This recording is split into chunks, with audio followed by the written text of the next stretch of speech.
Hi friends, நான் இன்றைக்கி அப்படியே சும்மா மொபைலை தட்டி விட்டுருக்கும்போது ஒரு வீடியோவில் பார்த்தேன். நம்ம பட்டு சாரியெல்லாம் அப்படியே ஒரே மடிப்பாக மடிச்சே வச்சுட்டு இருந்தோம்னா அது சீக்கிரம் நாசம் ஆயிருமாமே, அப்படி முறிஞ்சு வருமா.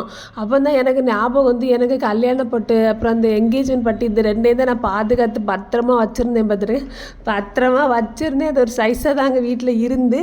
அப்போ அதுக்கு ஞாபகம் வந்து, ஏன்னா அதை நான் வந்து மடித்து வச்சே வருஷம் ஆகும். அதை எடுத்துனா எப்போ என் முதல் பிள்ளை வந்து பிள்ளையோட வளகாப்பு இருக்குல்ல, முதல் டெலிவரி வளகாப்புக்கு அப்போ நான் அந்த சாரியை கடைசியாக கெட்டுனது. அதுக்கப்புறம் அதை நான் கெட்டவே இல்லை பார்த்துருங்க. அப்புறம் சரின்னு சொல்லிட்டு வீட்டில் போய் பார்ப்போம், அது கண்டிஷனை பார்த்துட்டு அதை ஏதாச்சும் சரி பண்ணி எடுத்து வைக்க முடியும்னா பத்திரமா எடுத்து வைப்போம். மலரும் நினைவுகள் ரொம்ப முக்கியம் பார்த்தியலாம். அதனால சொல்லிட்டு வீட்டுக்கு போயிட்டு அதை எடுத்துகிட்டு வந்தோம். அதுக்கு பை இருந்த கண்டிஷனை பார்த்தோன்னே என்ன அதை பார்த்துட்டு நீ எல்லாம் ஒரு ஆளான்னு சொல்ல அளவுக்கு அந்த பை உருண்டு திரண்டு போய் இருந்துச்சு பார்த்துருங்க.